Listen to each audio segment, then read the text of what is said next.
Hi, I'm Pattu from freefincal. Today, let's once again talk about the SIP and um, discuss why it has got no other benefit except systematic accumulation of mutual fund units. I've talked about this several times before, but I've shown data for S&P 500 since 1900. I've shown data for Sensex since 1979, but people keep arguing. I show data and they say, no, you're wrong. It's averaging. It works.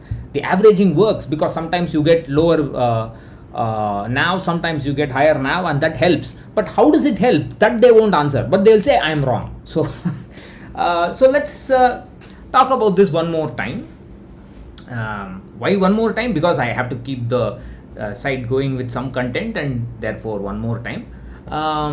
Older viewers, regular viewers will already know what I'm trying to say here. So first of all, I want to make it very clear that I'm not against mutual funds. I'm not against mutual fund SIPs.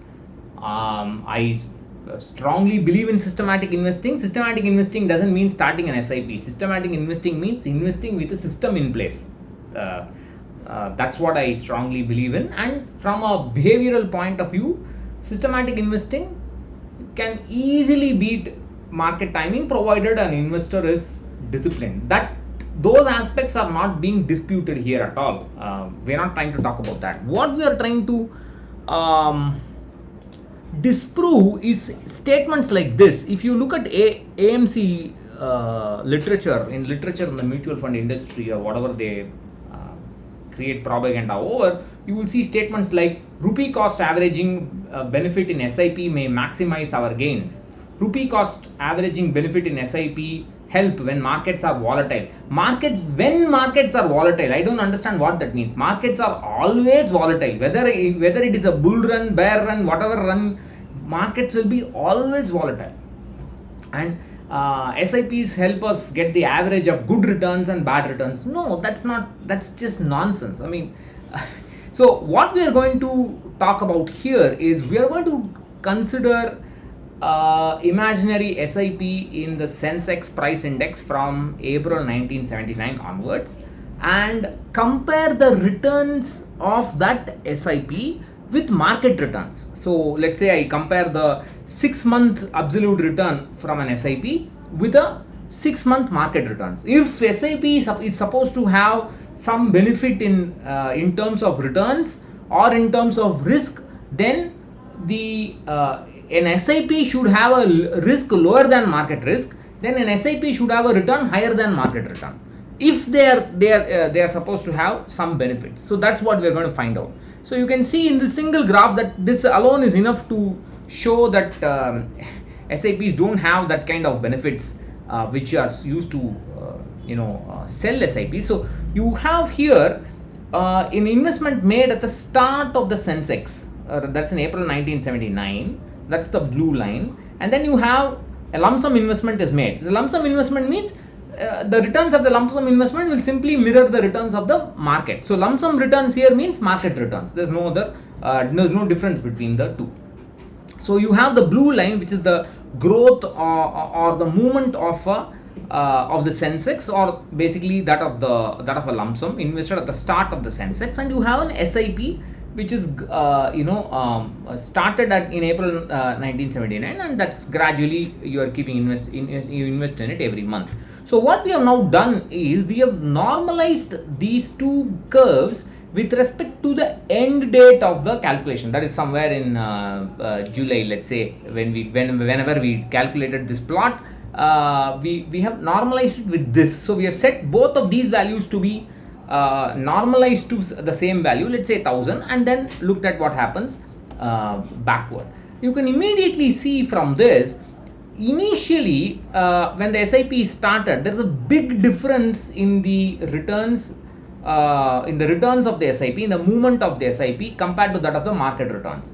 But after a few years, then you can see that both of them basically are on top of each other. They are basically the same. This is easy to understand, because after you keep investing in the SIP for a few years, the total amount invested will become like a lump sum, and that lump sum will face the full heat of the market and the lump sum will move up and down. So that's why the value of the SIP behaves more or less like a lump sum. That on this graph alone will tell you there is no such thing as an averaging benefit. After a few years, your SIP investment will basically look like a lump sum, and you will have the full risk and reward associated with the market in the SIP. So the SIP, the risk in SIP is the same as the market risk. The return in SIP is the same as the market return. There is no big difference there. I have shown already in several videos before.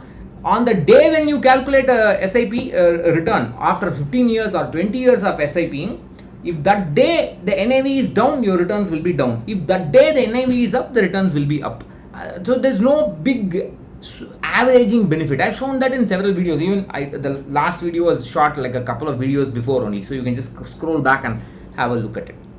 In the next graph, we will look at the 6-month absolute change in value of the SIP, 6-month absolute change in value of the market or the lump sum. And you can see after a couple of years or so, few years, let's say 85, from 1979 to about 90, up to about 85, there's a small difference. The difference rapidly decreases and then it becomes basically nothing.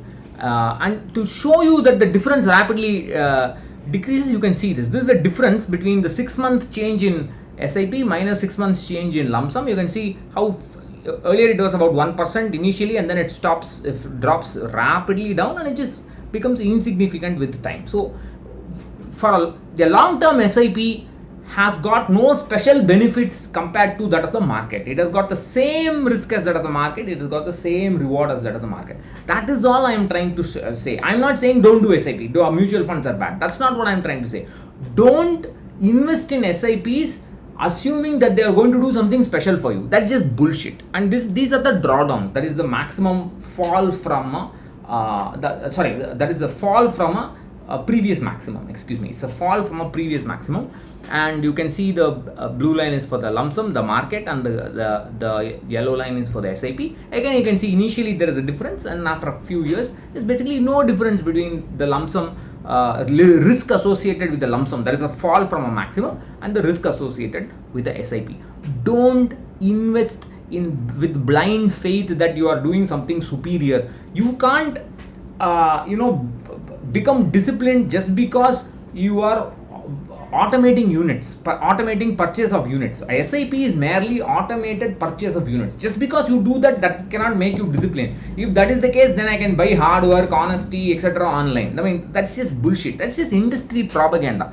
They are trying to sell you stuff by quoting it and saying keep doing SIPs, that will give you returns for sure. No, there is absolutely no guarantee in equity or debt or any kind of capital markets that you will get the returns that you want. There is absolutely no guarantee. That's why it has got risks. Risk means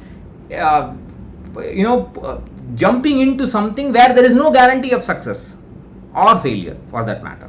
So please invest systematically. That means invest with a system in place. Use SIPs if you want, invest manually if you want. It doesn't matter. Whatever you do, you are not going to get anything different compared to that of the returns and risk of the market. As long as you have a proper asset allocation and goal-based portfolio management in place, the rest will fall in